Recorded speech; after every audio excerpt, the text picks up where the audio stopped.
한동훈 대표가 그동안은 한 4나흘 정도 침묵했어요. 예. 그러다가 오늘 아침 당 최고위원회의에서 공식적으로 처음 입장을 정리해 말했는데요.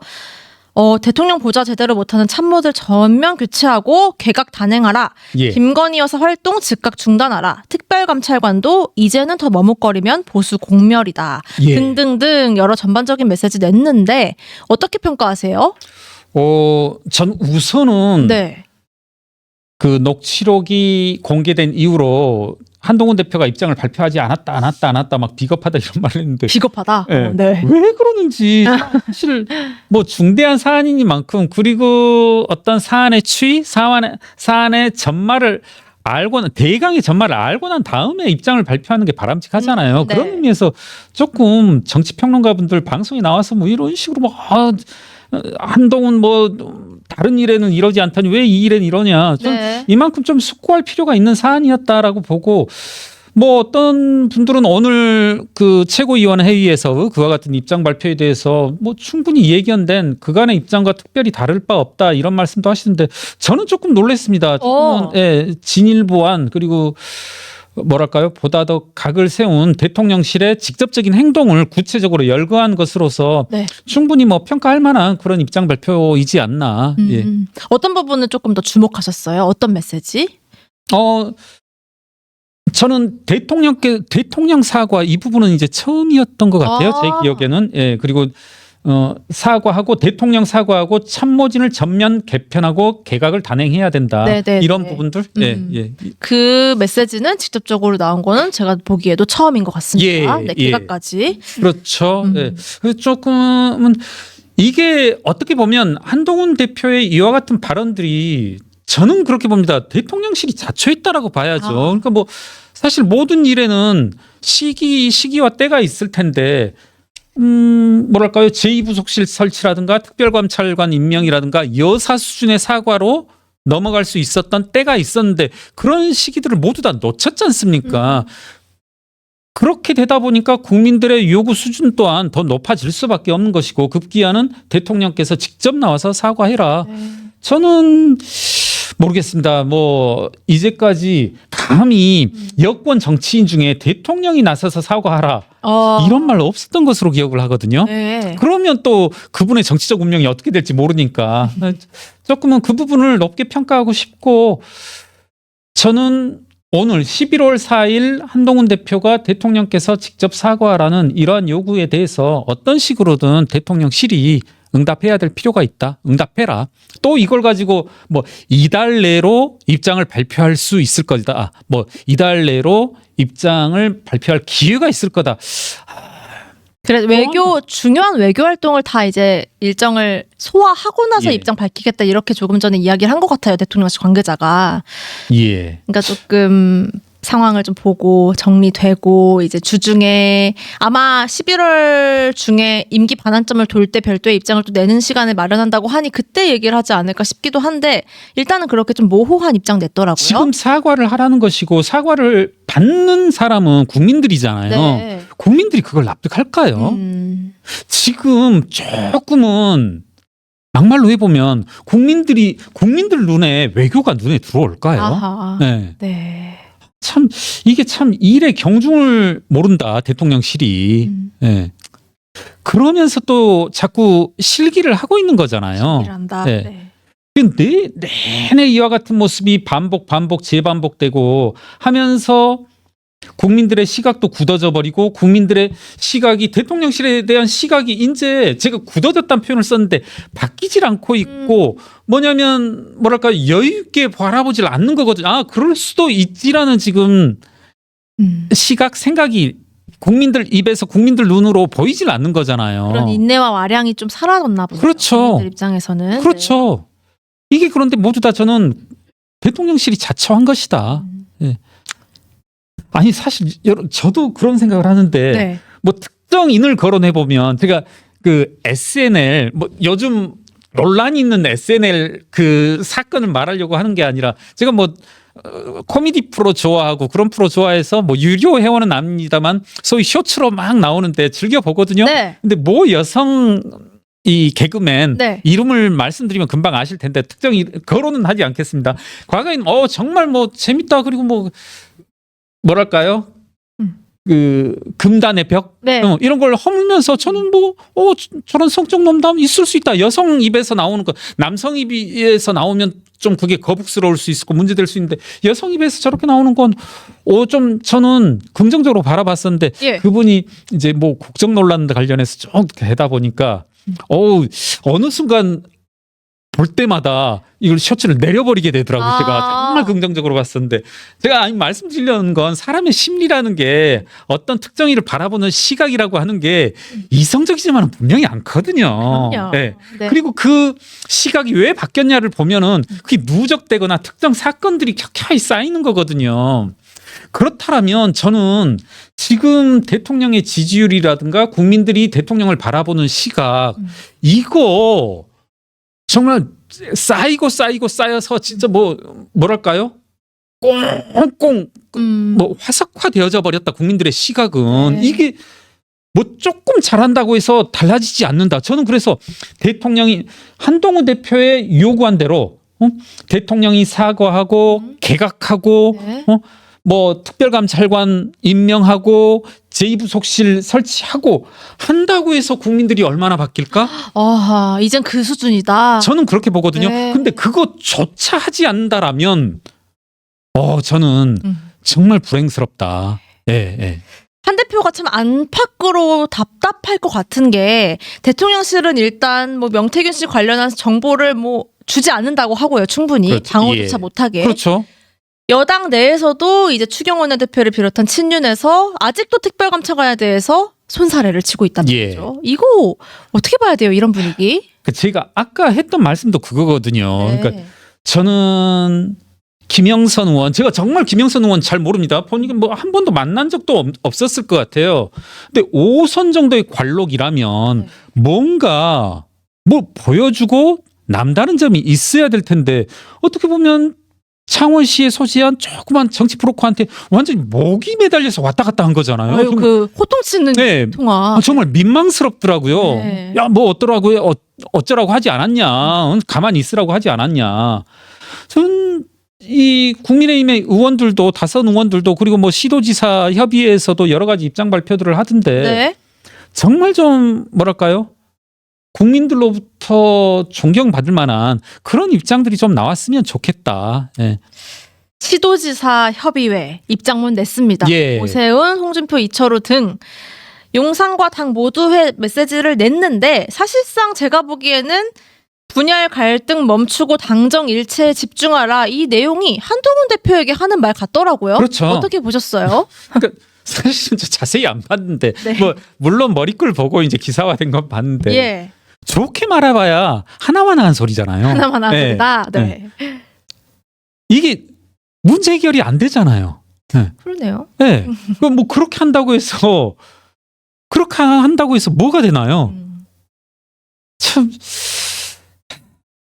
그러니까 당정이 좀 입장차를 보인다고 해서 지금 지지율이 하락세를 보이고 있다. 이렇게 진단을 한 건지. 그렇죠. 그렇죠. 당정이 지금 통일된 입장을 보인다라면 어떤 통일된 입장을 보여야 되는지. 네. 근데 지금 뭐 몇몇 또 극우 유튜버분들은 뭐 그러더라고요. 뭐 뭐라고요? 대통령실과 함께한 모습을 보여야 된다.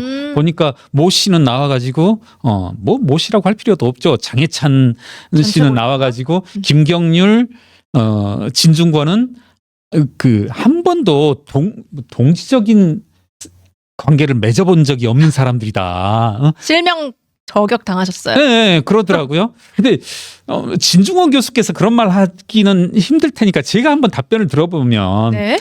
진중권 교수님이나 저나 얼마나 이른바 대학 생활에 80년대 90년대 조직 생활을 많이 해봤겠습니까? 장해찬 씨가 생각하는 것보다 장해찬 씨의 나이만큼 그런 조직 생활을 해왔던 사람이고 고민 많이 해왔던 사람이고 그에 대한 책도 많이 읽은 사람들이다. 네. 한 번도 제가 남보다 뭐 책만 읽었다 이런 걸로 티내고 싶진 않지만 조금은 장해찬 씨 이런 분들이 자중자애 해주고 지금 장해찬 씨라든가 그런 분들의 말대로 하면 어떻게 됐을지. 친윤들. 네. 일부 친윤들.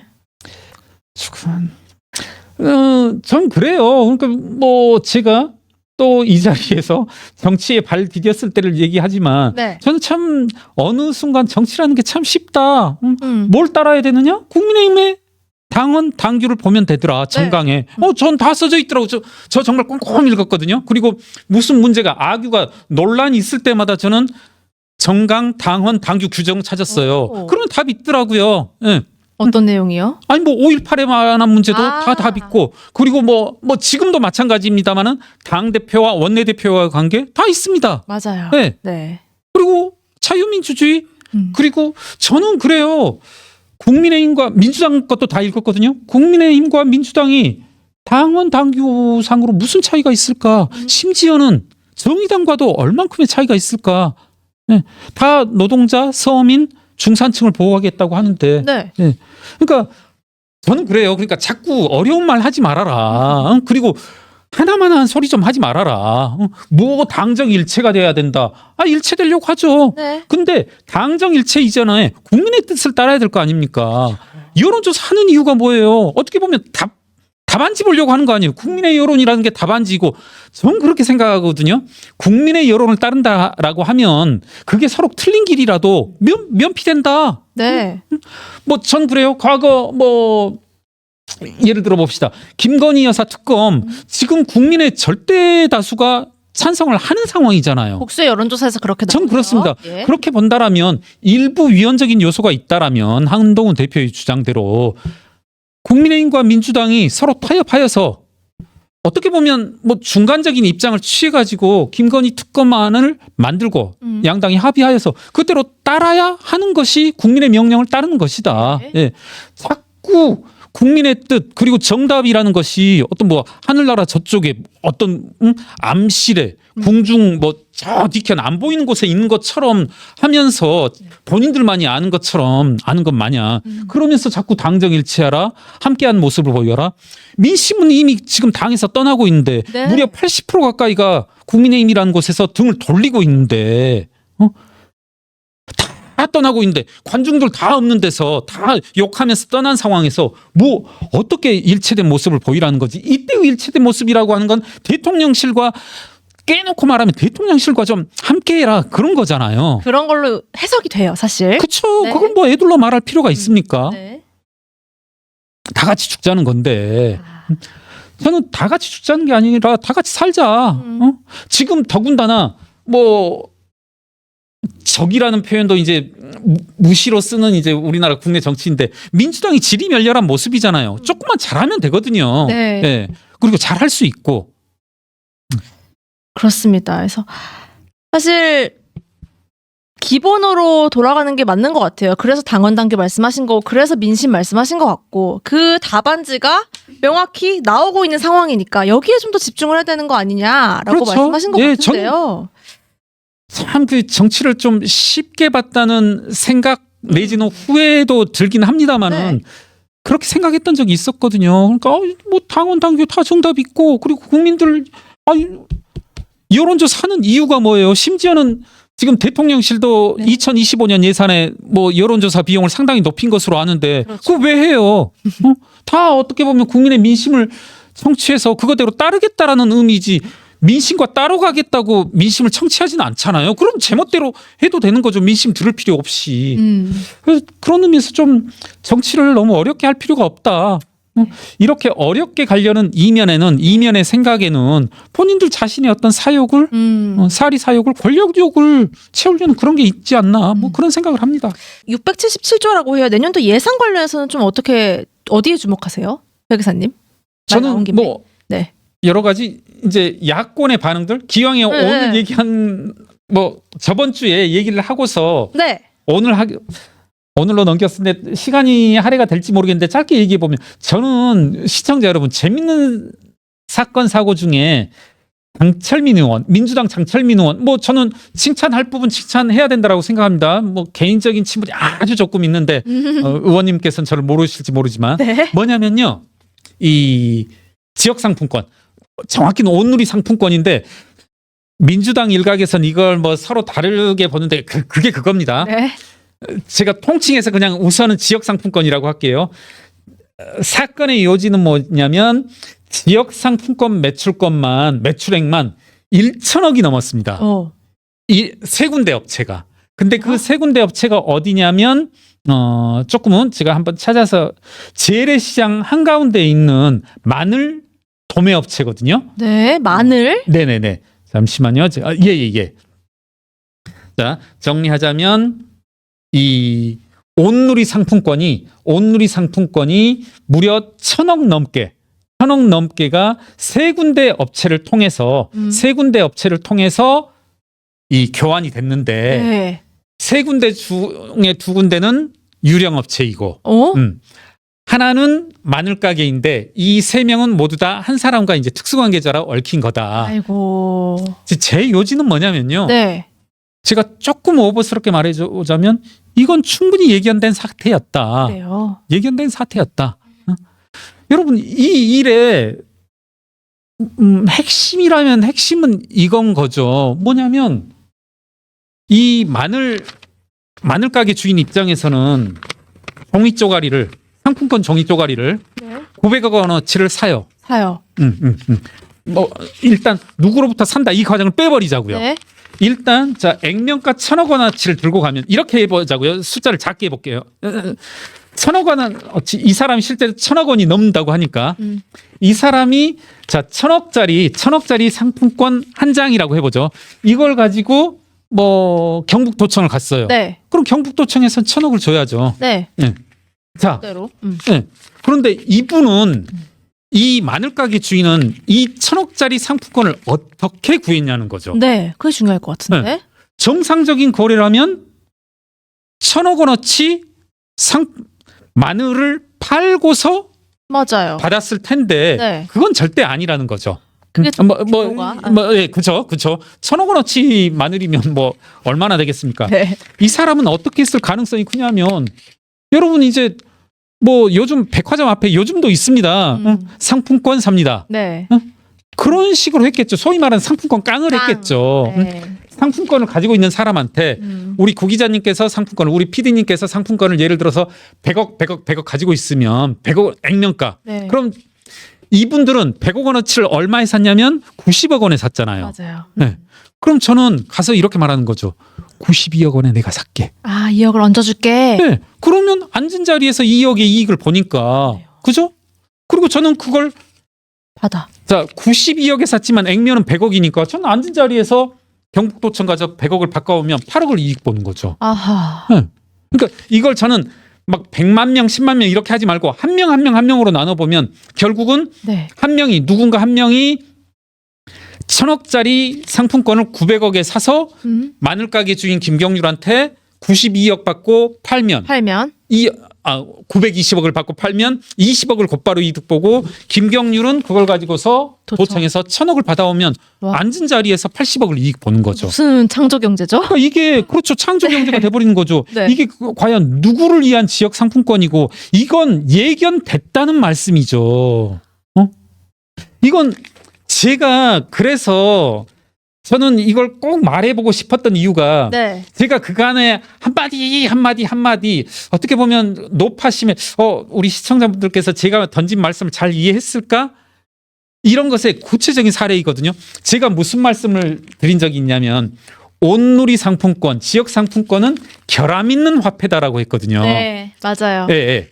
이거 제가 뭐 구체적으로 해보자고요. 이 5만 원짜리가 있으면 네. 이 5만 원 상품권 지역 상품권 5만 원은 전혀 차이 나요. 이것은 제가 벌금도 낼 수 있고 제가 왜 자꾸 벌금 세금 이런 이야기를 하냐면 벌금 세금이라고 하는 것이 화폐의 주요한 기능 중에 하나입니다. 네. 국가로서는 벌금 세금을 돈으로 받는 게 유리하니까 상품권까지 가서 벌금 세금 내면 안 됩니다. 그쵸. 안 된다는 게 아니라 못 내요. 네. 그리고 우리 아들내미 갑자기 학원비를 내고 싶다고 해. 이건 안 돼요. 네. 이건 됩니다. 네. 결함이 많은 거라 이 말이죠. 이 결함 있는 화폐를 경남도청이 성남시가 경기도청이 발행하기 위해서는 액면 5만 원은 안 된다. 4만 원에 내야 된다. 예. 왜? 결함 있는 거니까. 덜 떨어진 화폐이니까. 왜 이런 덜 떨어진 화폐를 아득바득 만드냐는 거죠. 예산에도 포함시키고요. 이번에 그렇죠. 또. 그렇죠. 네. 이게 제가 그간은 좀 말하기 힘들었지만 이 결함 있는 화폐를 누구도 제가 약간은 미온을 쳐보면 누구도 안 쓸 좋아하지 않을 화폐를 낸 이유가 왜? 이 같은 마늘 가게 주인을 만들어내려. 그럼 마늘 가게 주인이 이게 결탁 없이 가능하겠냐는 거죠. 아하. 여러분 한번 생각해 보십시다. 마늘 가게 주인이 1,000억 원어치 상품권을 교환을 은행이나 이런 데서 할 텐데 내지는 결과적으로 지금 어딘가가 자료를 확보하고 있었다는 거 아닙니까? 네. 이거를 가져가는 게 가능할까요? 결탁 없이? 자, 돌아가서 경기도청은 5조 정도를 지역 상품권을 발행해요. 예. 이게 이런 위험이 없냐는 거죠. 왜 이런 위험이 뻔히 있는데 눈에 보이는데도 아니 화폐 잘 쓰고 있고 신용카드 잘 쓰고 있는데 굳이 왜 만들어내냐는 거죠. 지역 상권을 살리기 위함. 네. 이런 게 주요하게 정치권에서 나오는 얘기인 것 같아요. 이유? 그죠. 그러니까요. 아니 한마디만 해보자고 기왕이 말씀 나왔으니까 네. 지역 상품권 하는데 제가 사례를 찾아봤거든요. 지금 우리나라 모든 지자체가 지역 상품권을 지금 발행했다라고 해도 과언이 아니에요.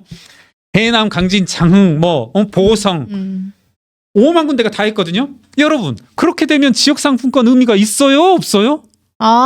없어요. 모든 지역에서 만약에 상품권을 그쵸. 낼 경우 아니 지역 상품권이라고 하는 게 그거잖아요. 소비가 유출되지 않게 하기 위한 목적이잖아요. 네.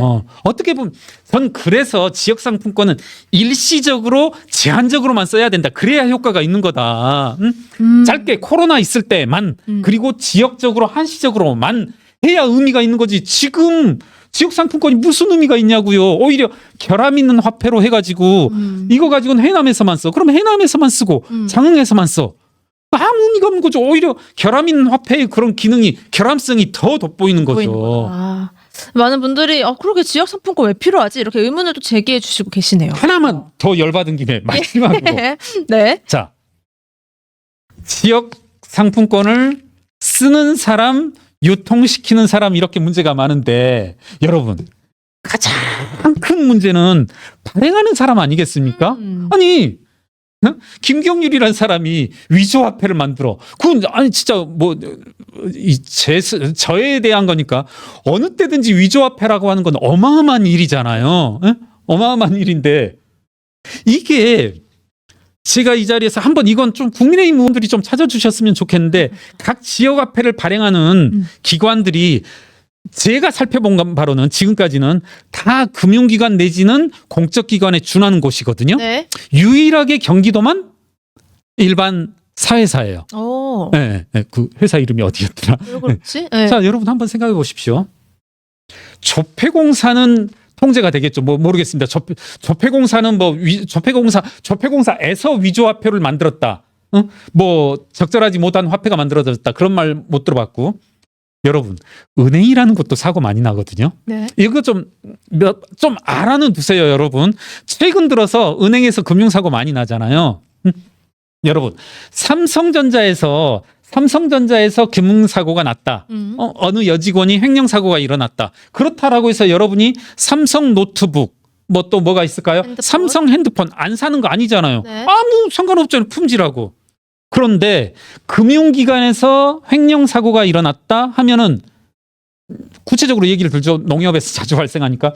농협에서 금전사고가 자꾸 나고 있다. 그러면 여러분 돈을 농협에 안 맡기죠. 왜? 그 돈을 운영하는 게 금융기관이니까 네. 그 돈을 가지고 꼬리표가 있는 돈이 소실될 수 있으니까 그만큼 금융기관은 신뢰 유지라고 하는 게 대단히 중요하고 그만큼 내부 통제 구조가 중요한데 그런 금융기관에서조차 사고가 발생하는데 네. 도대체 경기도는 뭘 믿고 코나아이.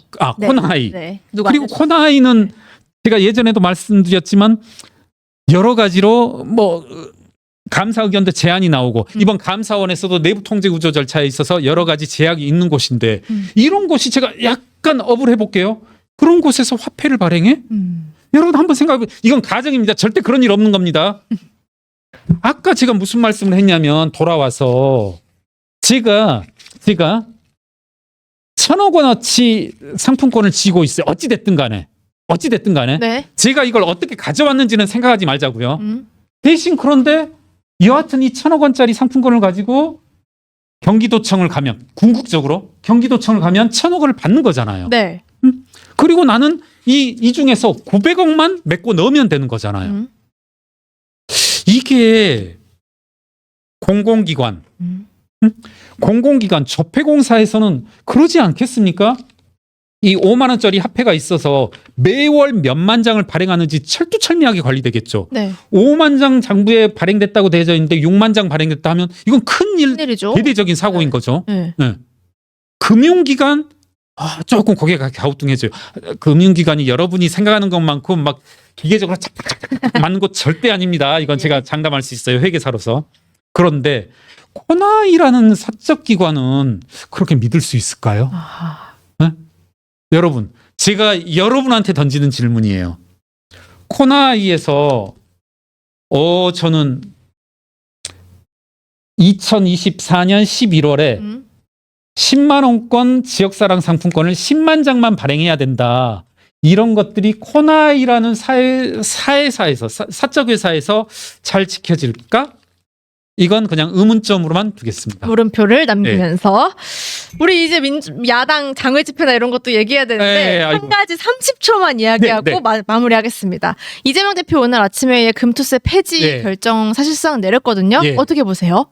저는 이제 누차 말씀드렸지만 금투세 폐지는 이재명 민주당이 할 것으로 봤다. 근데 저는 짧게 이제 시간이 짧으니만큼 저는 그래요. 입법 취지는 좋다. 소득이 발생한 곳에 과세가 있다. 저는 동의한다. 다만 너무 결함이 많은 입법 아니었었고 한 가지 마지막으로 지적하고 싶은 건 적어도 제 시각으로는 금투세에 대해서 민주당 내 인사들 중에서 알고 있는 사람이 몇이나 될까? 제대로 확실하게 정확하게. 저는 5손가락 아니고 3손가락 아니고 한 명이라도 제대로 알고 있는 사람이 있을까 하면은 좀 상당한 의문을 제기합니다. 그래서 저는 입법 취지로서의 소득이 있는 곳에 과세가를 해야 한다. 저는 동감. 다만 이와 같은 허술한 그리고 일각의 특히 사모펀드를 둘러싼 특정 투자 세력의 막대한 과세 효과를 절세 효과를 불러일으킬 수 있는 이와 같은 입법은 전 절대 반대. 금투세. 네. 그래서 정치권에서 여야가 어느 정도 이 폐지에는 뭐 의견이 모아진 거니까 일단은 좀 속도가 나기를 바라해 보겠고요. 이번 11월이 정치적으로 참 폭풍의 시기라고 하던데 이렇게 시간이 넘칠 만큼 참 얘기들 할 게 많네요. 그렇네요. 민주당은 장외 집회를 또 한 번 2차, 3차 할 것 같으니까요. 또 나중에 이야기를 해보도록 하겠고요. 정치 비수기가 정말 한시도 없는 우리나라입니다. 정말 저는 그래요. 좀 뭐 어떻게 보면 하나만한 말인데 국민들이 불행한 것 같습니다. 불행하다. 지난주에 어떤 뉴스가 가장 파장이 크고 또 길었나 보면 역시나 명태균 이 세 글자가 떠나지 않았습니다. 중심에 있었는데요. 민주당이 2022년 5월 9일 그러니까 윤석열 대통령 취임 딱 하루 전에 윤 대통령과 명태균 씨가 통화한 음성을 틀어버렸어요. 그렇죠?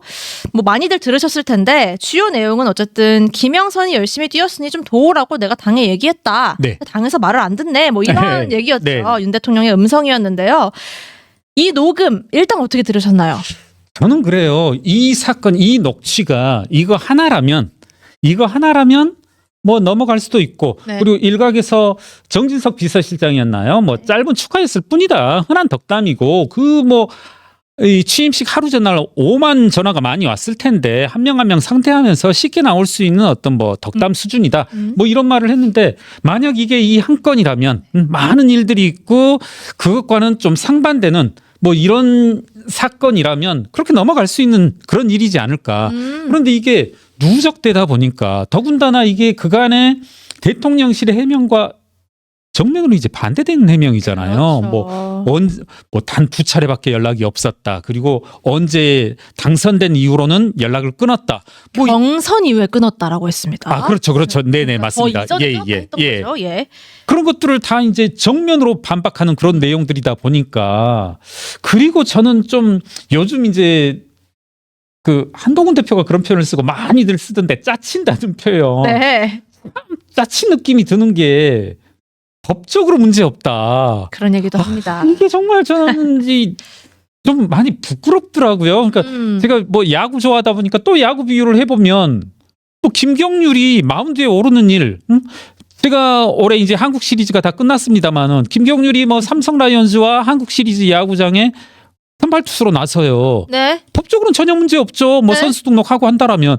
근데 그게 감독으로서 김경률이라는 애를 엊그저께까지 등산 다닌 애를 거의 야구 사회인 야구라고 40대 넘어서 뭐 41~42살에 해봤던 투수도 안 해봤던 그런 애를 선발 투수를 한다는 건 비난받아 마땅한 일이죠. 네. 저는 이게 그 해명 법률적으로 문제 없다.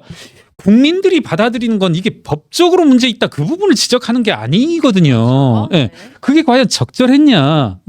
더군다나 제가 앞서 말씀드렸듯이 이게 누적되었다는 표현을 썼는데 지금 녹취록 나오는 사람들이 다 뭡니까? 명태균, 김대남, 그리고 과거 또 저기 누굽니까? 서울의 소리 뭐 기자, 이명수 기자. 이명수 기자. 예. 이런 분들인데 그리고 목사라든가. 맞습니다. 제가 봐서는 저라면 이 4명 다 안 만날 사람 같아요. 누차 이야기하지만 한번 뭐 인사 나누면 이 사람 피해야 되겠다 그런 생각이 드는 사람들인데 이런 사람들과 줄기차게 특정 공천을 얘기하고 국정을 논했다는 게 국민들로서는 대단히 실망스럽고 그 부분이 문제다. 이건 법적이다. 법적 문제가 될 게 없다.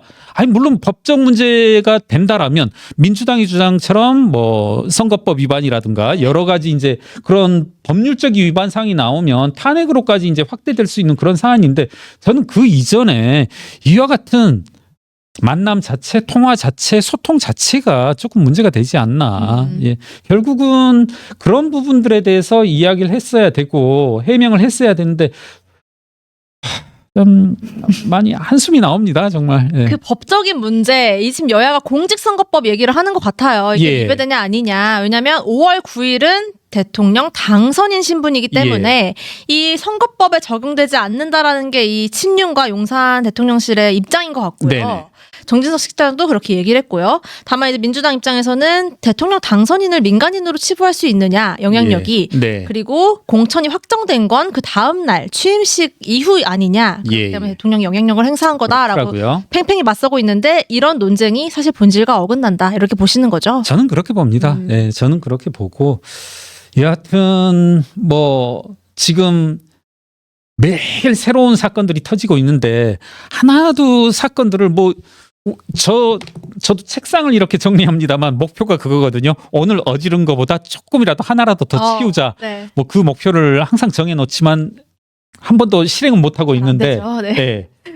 이것도 지금 뭐 하나 해결을 못하면서 지금 많은 일들이 지금 누적되고 있고 국민들에게 그게 이제 스트레스가 되고 있는 거거든요. 그래서 결국은 뭐랄까요? 지금은 대통령실의 어떠한 해명들, 이야기들도 국민들이 공감하지 못하는 그런 지경에까지 이르지 않았나 하는 생각이 듭니다. 대통령실이 이 통화 음성 공개되자 역시나 빠르게 입장을 냈습니다. 이번에 예. 더 빠르게 냈는데요. 명 씨가 공천 얘기를 하니까 좋게 이야기한 거지 공천 개입은 사실이 아니고 당시의 공천 결정권자인 이준석, 윤상현 예. 이렇게 좀 명시를 하면서 예. 이쪽에 이제 좀 공을 돌렸어요. 그러니까 이준석 당시 국민의힘 대표 뭔 소리냐. 공천은 공관위원장이었던 윤상현이 일임했다. 이렇게 또 떠넘겼고 예. 윤상현 의원은 나는 뭐 윤 대통령과 공천 관련해서 논의한 적 없고 공정하게 했다. 이렇게 입장을 예. 내면서 양쪽이 그러니까 세 곳이 다 서로를 향해 이제 그렇죠. 책임을 돌리는 모양새였어요. 예. 이런 입장을 참 국민들 보기에는 어땠을까 그렇죠. 싶어요. 예. 맞습니다. 네. 그 지난주에 국회 운영위원회 국정감사 있었잖아요. 마침 대통령실 정진석 실장이 출석을 했는데 뭐 말씀하신 대로 당선 축하에 대해서 덕담 정도 대화였다 해명을 하면서 정치적, 법적, 상식적으로 아무 문제 없다 이렇게 강하게 반박했거든요. 예. 이게 대통령실의 지금 전반 분위기라고 봐도 될까요? 그렇죠. 그러니까 지금 말씀하신 것처럼 정치적, 법적, 상식적으로 문제될 바 없다. 네. 이게 대통령실의 그간 일관된 입장이잖아요. 일관된. 모든 사안에 대해서. 네. 뭐 심지어는 김건희 여사께서도 야당 대표 현재 이제 모 야당이라고 할 필요도 없겠죠. 이제 개혁신당 나왔죠. 대표이신 이제 허은 허은하 의원에게 내가 뭘 잘못한지 모르겠다. 뭐 이런 것에서 보다시피 대통령실과 그를 비롯한 이제 주변 인사들의 일관된 입장은 그건 것 같습니다. 우리들은 법적으로도 그리고 상식적으로도 도덕적으로도 잘못된 바 없다. 네. 이와 같은 큰 인식 차이가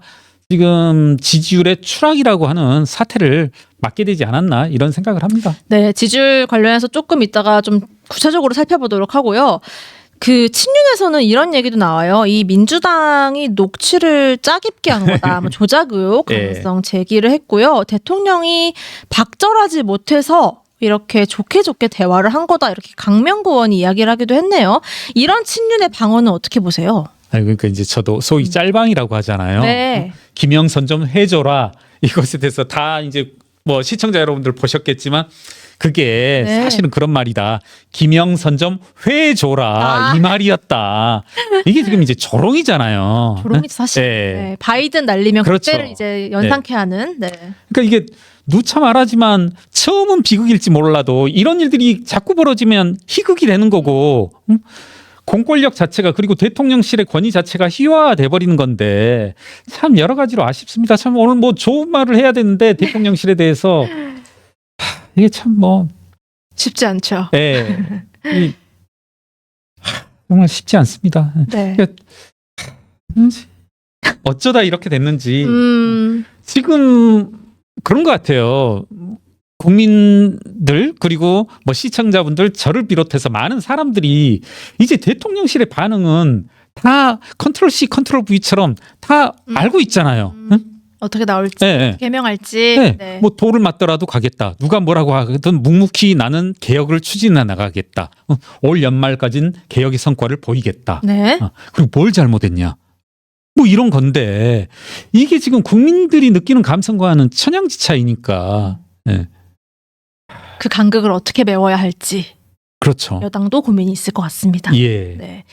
한 가지만 장면만 더 보고 이제 오늘 아침 한동훈 대표 발언을 좀 살펴보도록 할 텐데요. 주말에 이 공천 개입 의혹의 핵심 당사자인 김영선 전 의원이 검찰에 출석을 했죠. 예.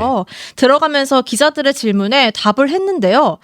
뭐 여러 말을 했는데 뭐 김건희 여사가 마녀 사냥을 당하고 있는 거고 또 권투 선수들끼리 싸우다가 힘이 딸리니까 링 밖에 있는 뭐 남의 마누라를 패는 거다 이렇게 과격한 얘기도 했고요. 김 여사와 명 씨가 통화를 주고받은 걸 두고는 그렇게 끝까지 서로의 대화를 듣는 게 민주주의 아니냐 뭐 이런 해명을 저는 하는 걸 보고 이거를 어떻게 해석해야 하나 여쭙고 싶었습니다. 그러니까 또 이제 뭐 그런 말씀도 하시더라고요. 뭐 마녀 사냥과 비슷한 논지였었을 것 같은데 네. 뭐 여성을 이런 식으로 공격해도 되느냐 뭐 여성 그런 그런 비슷한 취지로 얘기하던데 네. 그렇죠. 이제 어떻게 보면 5선 의원이지 않습니까? 그리고 이제 명태균 씨와의 대화 내용 가운데서도 이제 6선이 되어져서 국회의장까지도 바라봐야 될 거 아니냐 뭐 이런 말씀도 했던데 네. 5선이라면 이제 상당히 뭐 중진의 단계를 넘어선 국민의힘 내에서는 적어도 이제 최다선급의 그런 국회의원이신데 네. 일개 소위 말하는 정치 브로커에 좌지우지되고 뭐 호통까지 들으면서 본인의 이제 정치 운명을 이렇게 개척해 나가는 모습들 이 과연 또 보면 좀 제가 뭐랄까요 냉정하게 말씀해 보면 이게 지금 국민의힘에서는 네. 김영선 의원 혼자만의 일인가 예? 정말 국민의힘 3선, 4선, 5선, 5 의원들이 많습니다만은 한 명이라도 국민들을 상대로 해서 설득할 만한 그런 사람들이 몇 명이나 있는지도 좀 궁금합니다. 그러니까 국정이 총체적인 난맥상을 드러내고 있는데 뭐 이거 다들 어느 한편에 치우쳐서 어느 한편에 이제 편먹어서 이런 뭐랄까요? 논란에 논쟁에 편승하는 그런 모습만 보여주고 좀 중진다운 모습은 보여주지 않고 있는 이런 모습들이 좀 여러 가지로 갑갑하다. 갑갑하다 하셨습니다. 민주당이 더 공개할 녹취 뭐 심각한 거 치명적인 거 더 있을 거라고 보세요? 저는 모든 게 다 그렇지 않습니까? 저도 뭐 이런 표현이 어쩔지 모릅니다만 시민사회에 있으면서 뭐 종종은 이런 뭐 비밀스러운 자료들을 가지고 오고 어쩌고 합니다만은 항상 맨 처음에 가장 중요한 자료를 터뜨리죠. 저도 그렇게 생각해요. 네, 그래야죠. 네. 그래야죠 또. 네. 그게 어떻게 보면 저는 뭐 소위 말하는 상도에도 맞는 거고. 우리 부갈식 하지 않습니까? 네. 그래서 아니 저는 뭐 그렇다고 해서 민주당이 이거보다 더한 걸 가지고 있지 않을 거다.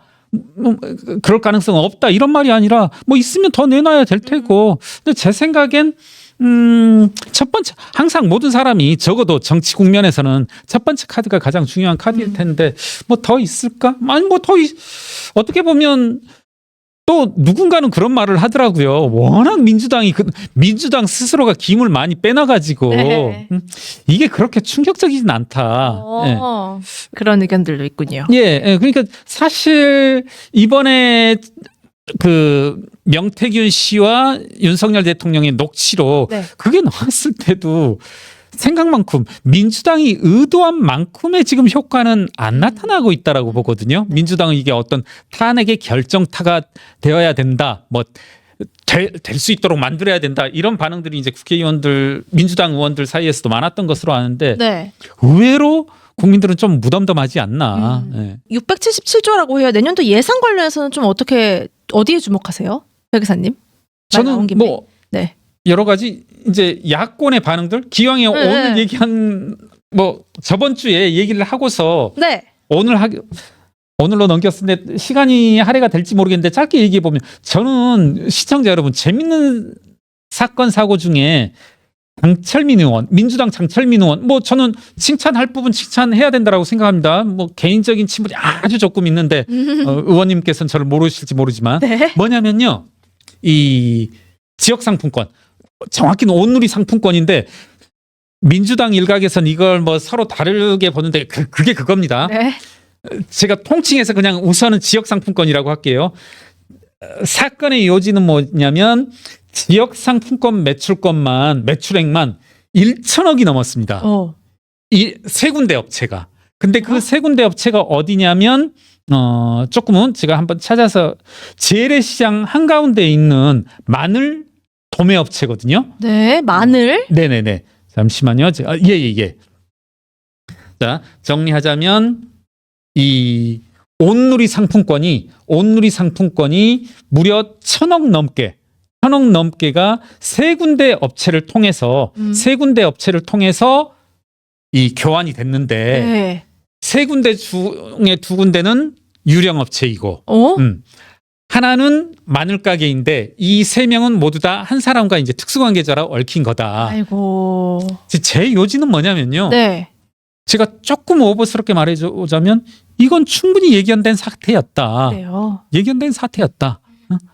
여러분 이 일의 핵심은 이건 거죠. 뭐냐면 이 마늘 가게 주인 입장에서는 상품권 종이 쪼가리를 네. 900억 원어치를 사요. 뭐 일단 누구로부터 산다 이 과정을 빼버리자고요. 네. 일단 자 액면가 1,000억 원어치를 들고 가면 이렇게 해보자고요. 숫자를 작게 해볼게요. 1,000억 원어치 이 사람이 실제로 1,000억 원이 넘는다고 하니까 이 사람이 자 1,000억짜리 상품권 한 장이라고 해보죠. 이걸 가지고 뭐 경북도청을 갔어요. 네. 그럼 경북도청에서 1,000억을 줘야죠. 네. 네. 자, 그대로. 네. 그런데 이분은 이 마늘 가게 주인은 이 1,000억짜리 상품권을 어떻게 구했냐는 거죠. 네, 그게 중요할 것 같은데. 네. 정상적인 거래라면 1,000억 원어치 마늘을 팔고서 맞아요. 받았을 텐데 네. 그건 절대 아니라는 거죠. 그게 예, 그쵸. 1,000억 원어치 마늘이면 뭐 얼마나 되겠습니까? 네. 이 사람은 어떻게 했을 가능성이 크냐면 여러분 이제 뭐 요즘 백화점 앞에 요즘도 있습니다. 상품권 삽니다. 네. 그런 식으로 했겠죠. 소위 말하는 상품권 깡을 했겠죠. 네. 상품권을 가지고 있는 사람한테 우리 구 기자님께서 상품권을 우리 PD님께서 상품권을 예를 들어서 100억 가지고 있으면 100억 액면가. 네. 그럼 이분들은 100억 원어치를 얼마에 샀냐면 90억 원에 샀잖아요. 맞아요. 네. 그럼 저는 가서 이렇게 말하는 거죠. 92억 원에 내가 살게. 2억을 얹어줄게. 네. 그러면 앉은 자리에서 2억의 이익을 보니까. 그죠? 그리고 저는 그걸 받아. 자, 92억에 샀지만 액면은 100억이니까 저는 앉은 자리에서 경북도청 가서 100억을 바꿔오면 8억을 이익 보는 거죠. 아하. 네. 그러니까 이걸 저는 막 100만 명, 10만 명 이렇게 하지 말고 한 명 한 명으로 나눠보면 결국은 네. 누군가 한 명이 1,000억짜리 상품권을 900억에 사서 마늘 가게 주인 김경률한테 92억 받고 팔면 920억을 받고 팔면 20억을 곧바로 이득 보고 김경률은 그걸 가지고서 도청에서 1,000억을 받아오면 와. 앉은 자리에서 80억을 이익 보는 거죠. 무슨 창조 경제죠? 그러니까 이게 그렇죠. 창조 경제가 돼버리는 거죠. 네. 이게 과연 누구를 위한 지역 상품권이고 이건 예견됐다는 말씀이죠. 이건 제가 그래서 저는 이걸 꼭 말해보고 싶었던 이유가 네. 제가 그간에 한마디 어떻게 보면 높아심에 우리 시청자분들께서 제가 던진 말씀을 잘 이해했을까? 이런 것의 구체적인 사례이거든요. 제가 무슨 말씀을 드린 적이 있냐면 온누리 상품권, 지역 상품권은 결함 있는 화폐다라고 했거든요. 네, 맞아요. 예. 이거 제가 뭐 구체적으로 해보자고요. 이 5만 원짜리가 있으면 네. 이 5만 원 상품권 지역 상품권 5만 원은 전혀 차이 나요. 이것은 제가 벌금도 낼 수 있고 제가 왜 자꾸 벌금 세금 이런 이야기를 하냐면 벌금 세금이라고 하는 것이 화폐의 주요한 기능 중에 하나입니다. 네. 국가로서는 벌금 세금을 돈으로 받는 게 유리하니까 상품권까지 가서 벌금 세금 내면 안 됩니다. 그쵸. 안 된다는 게 아니라 못 내요.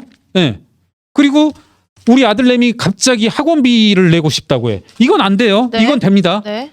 결함이 많은 거라 이 말이죠.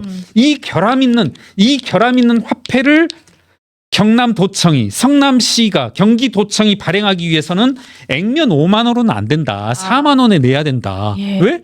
결함 있는 거니까.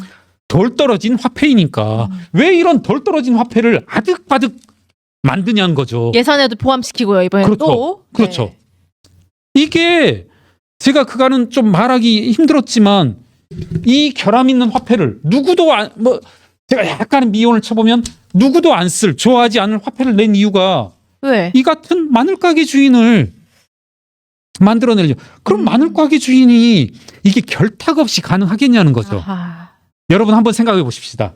마늘 가게 주인이 1,000억 원어치 상품권을 교환을 은행이나 이런 데서 할 텐데 내지는 결과적으로 지금 어딘가가 자료를 확보하고 있었다는 거 아닙니까? 네. 이거를 가져가는 게 가능할까요? 결탁 없이? 자, 돌아가서 경기도청은 5조 정도를 지역 상품권을 발행해요. 예. 이게 이런 위험이 없냐는 거죠. 왜 이런 위험이 뻔히 있는데 눈에 보이는데도 아니 화폐 잘 쓰고 있고 신용카드 잘 쓰고 있는데 굳이 왜 만들어내냐는 거죠. 지역 상권을 살리기 위함. 네. 이런 게 주요하게 정치권에서 나오는 얘기인 것 같아요. 이유? 그죠. 그러니까요. 아니 한마디만 해보자고 기왕이 말씀 나왔으니까. 네. 지역 상품권 하는데 제가 사례를 찾아봤거든요. 지금 우리나라 모든 지자체가 지역 상품권을 지금 발행했다라고 해도 과언이 아니에요. 해남, 강진, 장흥, 보성 5만 군데가 다 했거든요. 여러분 그렇게 되면 지역 상품권 의미가 있어요? 없어요? 없어요. 모든 지역에서 만약에 상품권을 그쵸. 낼 경우 아니 지역 상품권이라고 하는 게 그거잖아요. 소비가 유출되지 않게 하기 위한 목적이잖아요. 네. 어떻게 보면 전 그래서 지역 상품권은 일시적으로 제한적으로만 써야 된다. 그래야 효과가 있는 거다. 짧게 코로나 있을 때만 그리고 지역적으로 한시적으로만 해야 의미가 있는 거지. 지금 지역 상품권이 무슨 의미가 있냐고요. 오히려 결함 있는 화폐로 해가지고 이거 가지고는 해남에서만 써. 그럼 해남에서만 쓰고 장흥에서만 써. 아무 의미가 없는 거죠. 오히려 결함 있는 화폐의 그런 기능이 결함성이 더 돋보이는 거죠. 많은 분들이 그러게 지역 상품권 왜 필요하지? 이렇게 의문을 또 제기해 주시고 계시네요. 하나만 더 열받은 김에 마지막으로. 네. 자, 지역 상품권을 쓰는 사람, 유통시키는 사람 이렇게 문제가 많은데 여러분 가장 큰 문제는 발행하는 사람 아니겠습니까? 아니 김경률이라는 사람이 위조화폐를 만들어. 그건 아니 진짜 저에 대한 거니까 어느 때든지 위조화폐라고 하는 건 어마어마한 일이잖아요. 어마어마한 일인데 이게 제가 이 자리에서 한번 이건 좀 국민의힘 의원들이 좀 찾아주셨으면 좋겠는데 각 지역화폐를 발행하는 기관들이 제가 살펴본 바로는 지금까지는 다 금융기관 내지는 공적기관에 준하는 곳이거든요. 네. 유일하게 경기도만 일반 사회사예요. 네, 그 회사 이름이 어디였더라? 왜 그렇지? 네. 자, 여러분 한번 생각해 보십시오. 조폐공사는 통제가 되겠죠. 뭐 모르겠습니다. 조폐공사는 뭐 조폐공사에서 위조화폐를 만들었다. 뭐 적절하지 못한 화폐가 만들어졌다. 그런 말 못 들어봤고. 여러분, 은행이라는 것도 사고 많이 나거든요. 네. 이거 좀 알아는 두세요, 여러분. 최근 들어서 은행에서 금융사고 많이 나잖아요. 여러분, 삼성전자에서 금융사고가 났다. 어느 여직원이 횡령사고가 일어났다. 그렇다라고 해서 여러분이 삼성 노트북, 뭐 또 뭐가 있을까요? 핸드폰? 삼성 핸드폰 안 사는 거 아니잖아요. 네. 아무 상관없잖아요. 품질하고. 그런데 금융기관에서 횡령사고가 일어났다 하면은 구체적으로 얘기를 들죠. 농협에서 자주 발생하니까. 농협에서 금전사고가 자꾸 나고 있다. 그러면 여러분 돈을 농협에 안 맡기죠. 왜? 그 돈을 운영하는 게 금융기관이니까 네. 그 돈을 가지고 꼬리표가 있는 돈이 소실될 수 있으니까 그만큼 금융기관은 신뢰 유지라고 하는 게 대단히 중요하고 그만큼 내부 통제 구조가 중요한데 그런 금융기관에서조차 사고가 발생하는데 네. 도대체 경기도는 뭘 믿고 코나아이. 네. 코나아이. 네. 누가 그리고 알려줬어요? 코나아이는 제가 예전에도 말씀드렸지만 여러 가지로 뭐 감사 의견도 제안이 나오고 이번 감사원에서도 내부 통제 구조 절차에 있어서 여러 가지 제약이 있는 곳인데 이런 곳이 제가 약간 업을 해볼게요. 그런 곳에서 화폐를 발행해? 여러분 한번 생각해 보세요. 이건 가정입니다. 절대 그런 일 없는 겁니다. 아까 제가 무슨 말씀을 했냐면 돌아와서 제가 1,000억 원어치 상품권을 쥐고 있어요. 어찌 됐든 간에 네. 제가 이걸 어떻게 가져왔는지는 생각하지 말자고요. 대신 그런데 여하튼 이 1,000억 원짜리 상품권을 가지고 경기도청을 가면 궁극적으로 경기도청을 가면 1,000억 원을 받는 거잖아요. 네. 그리고 나는 이 중에서 900억만 메꿔 넣으면 되는 거잖아요. 이게 공공기관 조폐공사에서는 그러지 않겠습니까? 이 5만 원짜리 화폐가 있어서 매월 몇만 장을 발행하는지 철두철미하게 관리되겠죠. 네. 5만 장 장부에 발행됐다고 되어져 있는데 6만 장 발행됐다 하면 이건 큰일이죠. 대대적인 사고인 거죠. 네. 네. 금융기관 조금 고개가 갸우뚱해져요. 금융기관이 여러분이 생각하는 것만큼 막 기계적으로 착착착 맞는 것 절대 아닙니다. 이건 제가 장담할 수 있어요. 회계사로서. 그런데 코나이라는 사적 기관은 그렇게 믿을 수 있을까요? 네?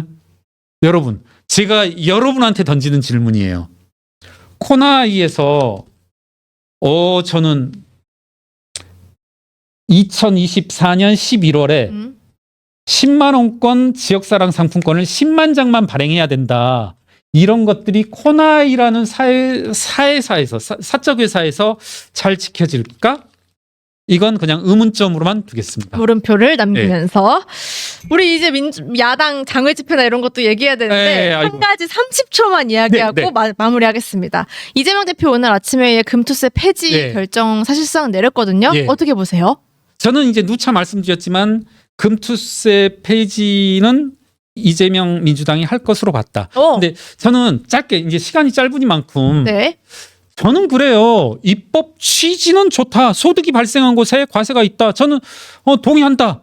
다만 너무 결함이 많은 입법 아니었었고 한 가지 마지막으로 지적하고 싶은 건 적어도 제 시각으로는 금투세에 대해서 민주당 내 인사들 중에서 알고 있는 사람이 몇이나 될까? 제대로 확실하게 정확하게. 저는 5손가락 아니고 3손가락 아니고 한 명이라도 제대로 알고 있는 사람이 있을까 하면은 좀 상당한 의문을 제기합니다. 그래서 저는 입법 취지로서의 소득이 있는 곳에 과세가를 해야 한다. 저는 동감. 다만 이와 같은 허술한 그리고 일각의 특히 사모펀드를 둘러싼 특정 투자 세력의 막대한 과세 효과를 절세 효과를 불러일으킬 수 있는 이와 같은 입법은 전 절대 반대. 금투세. 네.